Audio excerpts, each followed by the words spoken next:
আমরা লিখি।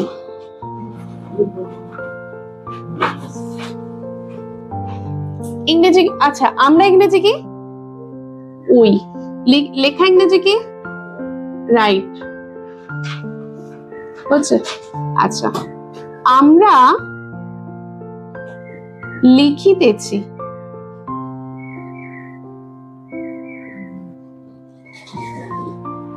আমরা ইংরেজি উই লিখিতেছি। আমরা তো রাইট মানে লেখা পড়েছি, লিখিতেছি বলে এমন তো ওয়ার্ড পড়িনি যে লিখিতেছি এই ওয়ার্ডের মানে হচ্ছে লিখিতেছি, এরকম পড়েছে কি? পড়িনি। রাইট মানে লেখা, WRIT এরকম মুখস্থ করেছি, WRIT রাইট মানে লেখা, তাই তো? কিন্তু লিখিতেছি এই ওয়ার্ডটার এক্সাক্ট ইংরেজি এরকম কোথাও পড়েছে কি? পড়েছি আমরা কোথাও যে লিখিতেছি এই ওয়ার্ডটার অর্থ হলো যে এরকম কোন ইংরেজি? রিড মানে পড়া, স্লিপ মানে ঘুমানো, এগুলো পড়েছি তো। কিন্তু ওই ঘুমাইতেছি বা লিখিতেছি এইরকম বাংলার ইংরেজি ওয়ার্ড তোমরা পড়েছো কি? পড়িনি আমরা, তাই তো? আচ্ছা, তাহলে এটা আমরা লিখবো কি করে? আবার ধরো শিশুটি কাঁদে। শিশুটি ইংরেজি দা বেবি, কাঁদা ইংরেজি ক্রাই। কিন্তু কাঁদে ক্রাই এটা কি একদম এক্স্যাক্টলি ঠিক হচ্ছে? সেটা কিন্তু আমরা জানি না। আবার ধরো লিখলাম যে শিশুটি কেঁদেছিল। শিশুটি কেঁদেছিল। আচ্ছা, শিশুটি ইংরেজি কি? দা বেবি বা চাইল্ড কেঁদেছিল। ক্রাই মানে তো কাঁদা, কিন্তু কেঁদেছিল এই বাংলাটার ইংরেজি আমরা পড়েছি কোথায়? কেঁদেছিল কোনো ইংরেজি ওয়ার্ড একটা পড়েছি, বানান করে মুখস্থ করেছি, তার অর্থ কেঁদেছিল, এইরকম কোনো পড়েছি? কেঁদেছিল বলে তো আমরা কোনো শব্দ পড়িনি যে কেঁদেছিল ইংরেজি এটা, এরকম পড়িনি, তাই তো? কিন্তু আমরা যখন বাংলা থেকে ইংরেজি ট্রান্সলেশন করব, এই কেঁদেছিলটা আমরা লিখবো কি করে? ক্রাই মানে কাঁদা, সেটা আমরা জানি, কিন্তু কেঁদেছিল এই ইংরেজিটা আমরা লিখবো কি করে? তাহলে যদি আমরা ক্রাই ধরে নিই যে কেঁদেছিল ইংরেজি ক্রাই, তাহলে শিশুটি কাঁদে ইংরেজি দা বেবি ক্রাই। যদিও এটা ভুল লেখা আছে, আমি জাস্ট বোঝানোর জন্য বলছি। দা বেবি ক্রাই, শিশুটি কাঁদে। শিশুটি কেঁদেছিল, দা বেবি ক্রাই। তাহলে দুটোর মধ্যে ডিফারেন্স কি আছে? শিশুটি, তাহলে যখন আমাকে শুধু এরকম লিখে দেওয়া হবে দা বেবি ক্রাই, আমি এটা কি অর্থ বার করব? শিশুটি কাঁদে বলবো না শিশুটি কেঁদেছিল বলবো? কিছু বার করতে পারছি আমরা? এই যে ডিফারেন্সটা দেখো, শিশুটি কাঁদে মানে শিশুটি কাঁদে এটা যেন নিত্য নৈমিত্তিক একটা ঘটনা বা একটা স্বাভাবিক ঘটনা, সেটাকে আমরা বলছি শিশুটি কাঁদে।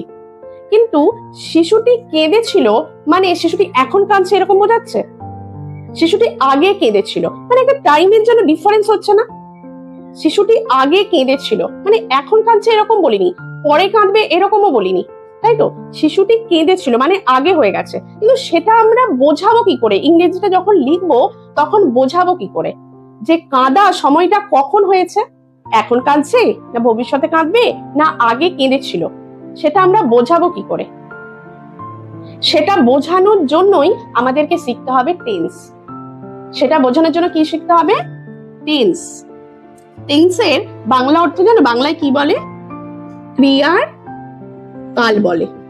ক্রিয়ার কাল। আচ্ছা, ক্রিয়া মানে কি? ভার্ব। ভার্ব কাকে বলে? কাজ করা বোঝাবে। আচ্ছা, কাল মানে কি? কাল মানে টাইম। কাল মানে টাইম। অর্থাৎ টেন্স মানে যে ক্রিয়ার কাল, অর্থাৎ ভার্বটি বা কাজ করাটি কখন হয়, সময়টা কোনটা, সেটাকে বোঝার জন্য আমাদেরকে টেন্স পড়তে হবে। টেন্স আমরা তাহলে কেন পড়বো?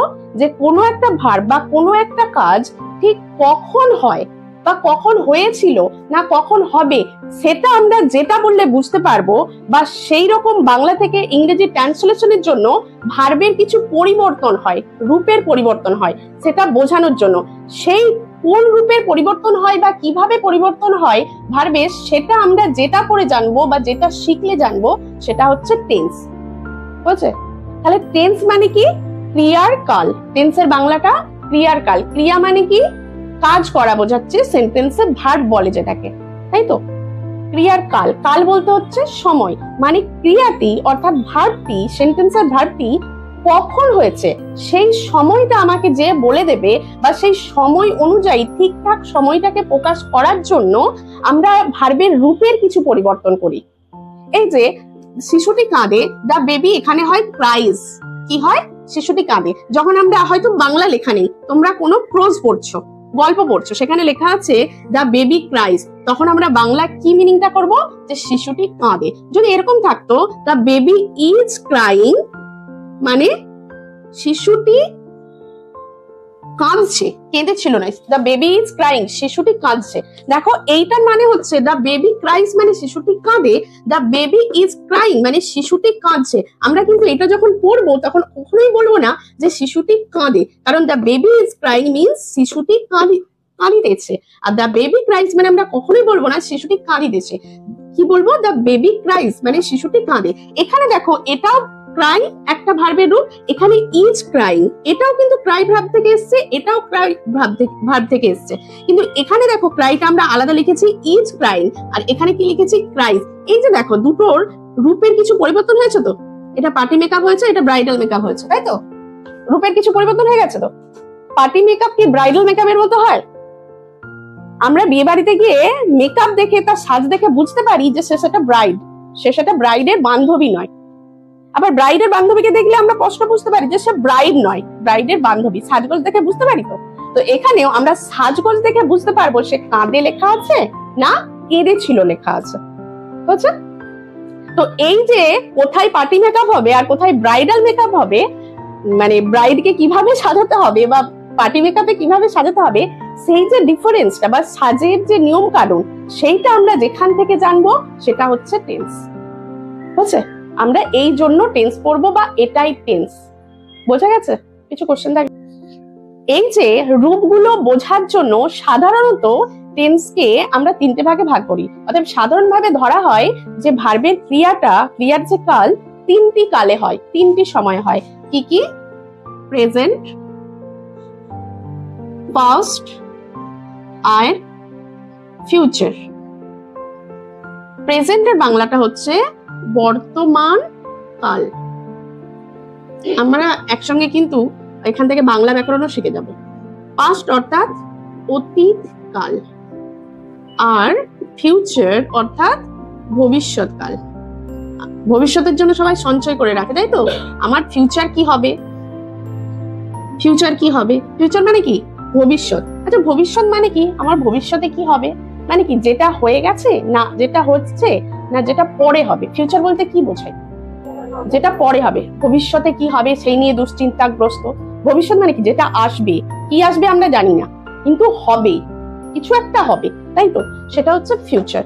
পাস্ট, কথা আছে না, পাস্ট ইজ পাস্ট, যা হয়ে গেছে হয়ে গেছে, তাও কথার মধ্যেই আছে, যা হয়ে গেছে হয়ে গেছে। Past is past. পাস্ট মানে কি? হয়ে গেছে, সেটা হয়ে গেছে। প্রেজেন্ট, প্রেজেন্ট মানে বর্তমান, তাই তো? অ্যাট প্রেজেন্ট আমি তো এখন এখানে বাস করি গ্রামে, আগে আমি কলকাতায় থাকতাম।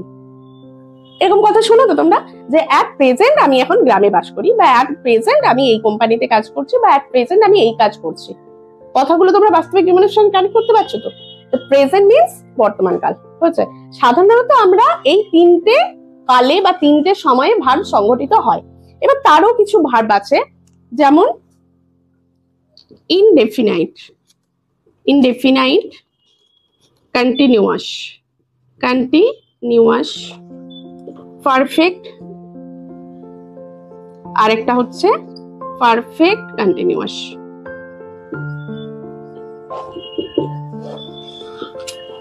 যদি আমরা এভাবে ধরি, বর্তমান কালেরও প্রেজেন্ট টেন্সেরও চারটে ভাগ আছে, পাস্টেরও এই চারটে ভাগ আছে, ফিউচারেও এই চারটে ভাগ আছে। শুধু যখন আমরা প্রেজেন্ট টেন্সের ভাগ বলবো সামনে প্রেজেন্ট অ্যাড হয়ে যাবে, যখন পাস্ট টেন্সের ভাগ বলবো পাস্টটা সামনে অ্যাড হয়ে যাবে, আর যখন ফিউচার টেন্সের ভাগ বলবো তখন শুধু সামনে ফিউচার অ্যাড হয়ে যাবে। সেটা কেমন? যদি বলি প্রেজেন্ট টেন্স আবার কয় প্রকার? প্রেজেন্ট ইনডিফিনাইট টেন্স, টেন্সটা আমি লিখিনি এখানে, present continuous tense, present perfect, present perfect continuous. যদি বলে পাস্ট টেন্সের কটা ভাগ? একই রকম, পাস্ট ইনডিফিনাইট, শুধু প্রথমে পাস্ট যোগ করে দেবো, past indefinite, past continuous, past perfect, past perfect continuous. ফিউচারে অনুরূপ ভাবে প্রথমে কি যোগ করবো? Future, future indefinite, future continuous, future perfect, future perfect continuous হয়েছে। আচ্ছা, এর বাংলাগুলো কি আমরা জানি? বাংলাগুলো বাংলায় পারফেক্ট কন্টিনিউয়াস টেন্সটা একটু পরিবর্তন হয়ে যায়, নাহলে পুরোটা একই। এইটা হচ্ছে সাধারণ বর্তমান, এটা কি সাধারণ, বুঝছে? এটা হচ্ছে ঘটমান, এটা কি ঘটমান। এটা হচ্ছে পুরা ঘটিত, এটা কি হচ্ছে বাংলা ব্যাকরণে আছে। এইটা হচ্ছে অনুজ্ঞা বলা হয়, অনুজ্ঞা, বুঝছে? সাধারণ বর্তমান, ঘটমান বর্তমান, পুরা ঘটিত বর্তমান, অনুজ্ঞা, তাই তো? প্রেজেন্ট ইনডিফিনাইট, সাধারণ, দেখো নামের মধ্যে আছে সাধারণ বর্তমান, মানে বর্তমান কালে সাধারণ ভাবে কিছু হয়। বর্তমান কালে যখন আমি প্রেজেন্ট ইনডিফিনাইট বলবো, আচ্ছা বুঝছো, প্রেজেন্ট ইনডিফিনাইট, প্রেজেন্ট ইনডিফিনাইট, দেখো ইনডিফিনাইটের বাংলাটা কি সাধারণ। যখন প্রেজেন্ট ইনডিফিনাইট বলছি, প্রেজেন্ট মানে কি বর্তমান কাল, বর্তমান কালে কোনো কাজ সাধারণ ভাবে হয়, তাহলে প্রেজেন্ট ইনডিফিনাইট। এটা দেখো ঘটমান, ঘটমান মানে কি ঘটছে। তাছাড়া একটা দেখো এই যে কন্টিনিউয়াস হয় না, সে কন্টিনিউয়াসলি বকবক করে যাচ্ছে, তাই তো? কন্টিনিউয়াসলি বকবক করে যাচ্ছে মানে কি সে অবিরাম চলছে, তবেই তো আমরা বলবো যে সে কন্টিনিউয়াসলি বকবক করে যাচ্ছে, মানে অবিরাম বকে চলেছে, তাই তো? কন্টিনিউয়াস মানে ঘটছে, এইরকম ঘটেই চলেছে, ঘটেই চলেছে, সেটাকে বলছে কন্টিনিউয়াস। তো বর্তমান কালে যখন এই ঘটে চলেছে ব্যাপারটা করবে, তখন ঘটমান বর্তমান বা প্রেজেন্ট কন্টিনিউয়াস। আবার ধরো যখন এটা দেখো বাংলাটা পুরা ঘটিত, পুরা ঘটিত, ঘটিত মানে কি ঘটনা, মানে ঘটেছে এমন, আর পুরা ঘটিত মানে পুরাতন, ঘটে পুরাতন হয়ে গেছে, তাকে বলা হয় পুরা ঘটিত। ঘটে পুরাতন হয়ে গেছে, আবার অনেকদিন আগে পুরাতন হয়ে গেছে, একদম সেই বালি সাবান দিয়ে ঘষলে চকচকা হয়ে এমনটা নয়, মানে একটু আগে হয়েছে আর কি। পুরা ঘটিত, ঘটেছে, ঘটিত মানে ঘটেছে ব্যাপারটা, পুরা একটুখানি পুরাতন হয়েছে, অনেক পুরাতন হয়নি, বুঝছে? সেটা হচ্ছে পারফেক্ট। পারফেক্ট মানে আবার সঠিক, এইটা ভেবে নিও না, পারফেক্টের বাংলাটা তো সঠিক, এখানে পুরা ঘটিত কেন বলছে, তাই তো? তো প্রেজেন্ট পারফেক্ট মানে বর্তমান কালে কোনো কাজ ঘটেছে, ঘটে একটুখানি হয়ে গেছে আর কি, মানে একটুখানি অতীত হয়েছে, সেটা হচ্ছে পুরা ঘটিত, মানে এই মাত্র কাজটা হয়েছে। আরেকটা হচ্ছে পারফেক্ট কন্টিনিউয়াস, এটাকে আমার মজাদার দেখো, এখানে আছে পারফেক্ট কন্টিনিউয়াস, আমরা তো শুধু কন্টিনিউয়াস পড়েছি, শুধু পারফেক্ট পড়েছি, ওটার মধ্যে আবার পারফেক্ট কন্টিনিউয়াস দুটোই আছে, অর্থাৎ পারফেক্টেরও গুণ আছে, কন্টিনিউয়াসেরও গুণ আছে। পারফেক্ট মানে কি এই একটু আগে হয়ে গেছে, আবার কন্টিনিউয়াস মানে কি চলছে, মানে কোনো কাজ আগে থেকে হয়ে আসছে, মানে সেটা পুরা ঘটিত হয়ে গেল, হয়ে এসে এখনো সেটা হচ্ছে, সেটা হচ্ছে পুরা এই পারফেক্ট কন্টিনিউয়াস, মানে আগে থেকে হচ্ছে। পুরা ঘটিত আমরা বা পারফেক্ট কাকে বলবো, যেটা আগে থেকে হচ্ছে, এই যে বললাম না ঘটেছে কিন্তু ঘটে একটু পুরাতন হয়ে গেছে। পারফেক্ট পুরা ঘটিত, কন্টিনিউয়াস হচ্ছে চলছে, মানে একটু আগে থেকে হচ্ছে, হয়েছে, হয়ে এইটা যেমন পারফেক্টের সময় হয়ে শেষ হয়ে গেছে, আর এটা হয়ে শেষ হয়নি, আবার কন্টিনিউ করছে, বুঝছে? আমি 3 বছর যাবত এই গ্রামে বাস করছি। 3 বছর মানে কি আমার 3 বছর আগে হয়ে গেছে। 3 বছর আমি কখন বলবো যে আমি 3 বছর যাবত এই গ্রামে বাস করছি? আমি নিশ্চয়ই এর আগে 3টে বছর কাটিয়ে চলে এসেছি, কাটিয়ে এসে কি শেষ হয়ে গেছে, আমার মৃত্যু হয়ে গেছে, আমি কিন্তু চলে গেছি না, এখনো বাস করছি, এখনো চলছি, তাই তো? তাহলে এটা হচ্ছে পুরাঘটিত বর্তমান বা সরি পুরাঘটিত বর্তমানে, এটা হচ্ছে পারফেক্ট কন্টিনিউয়াস। কনসেপ্ট ক্লিয়ার হয়েছে? প্রেজেন্ট টেন্সটা যদি